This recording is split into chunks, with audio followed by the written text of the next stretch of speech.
السلام علیکم ایوریون۔ موضوع ہے جس زندگی کو قیمتی کیسے بنائیں۔ زندگی ایک بار ملتی ہے لیکن افسوس ہم میں سے اکثر لوگ اسے ضائع کر دیتے ہیں، کبھی دنیا کے پیچھے بھاگ کر، کبھی خواہشات کے پیچھے بھاگ کر، کبھی خود کو دوسروں سے مقابلہ کرتے کرتے کھو دیتے ہیں۔ لیکن سوال یہ ہے کہ زندگی کو واقعی قیمتی بنانے کے لیے کیا کریں؟ سب سے پہلے مقصد پہچانیے کہ ہمارا مقصد کیا ہے۔ قرآن میں ہے میں نے یعنی کہ اللہ تعالیٰ نے جنات اور انسان کو صرف اپنی عبادت کے لیے پیدا کیا ہے۔ ہمیں کوئی ادھر عیاشی کرنے کے لیے، گھومنے پھرنے کے لیے، دنیا کو انجوائے کرنے کے لیے نہیں بھیجا گیا۔ کانسیپٹ سمجھے کہ ہمارا اس دنیا میں آنے کا مقصد کیا ہے۔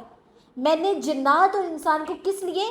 عبادت کے لیے پیدا کیا ہے۔ تو سب سے پہلے زندگی کے اصل مقصد کو سمجھے، اللہ کی بندگی، اس کی رضا اور دین کے راستے پر چلنا۔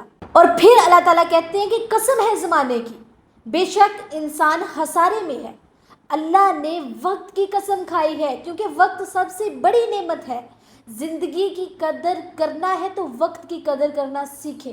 موبائل پر گھنٹوں ضائع مت کریں۔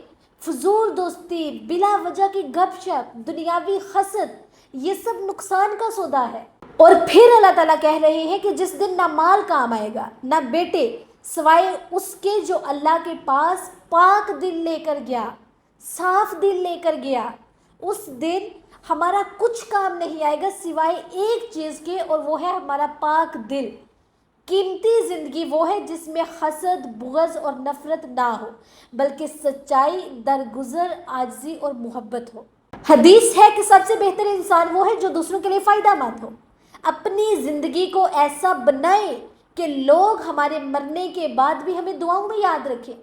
کسی کو علم سکھا دیں، کسی غریب کی مدد کر دیں، کسی کو دل سے معاف کر دیں، یہی قیمتی زندگی ہے۔ اور یاد رکھیں، ترجمہ ہے جس نے اپنے رب کے سامنے کھڑے ہونے کا خوف رکھا اور اپنے نفس کی خواہشات سے رکا، اس کا ٹھکانہ جنت ہے۔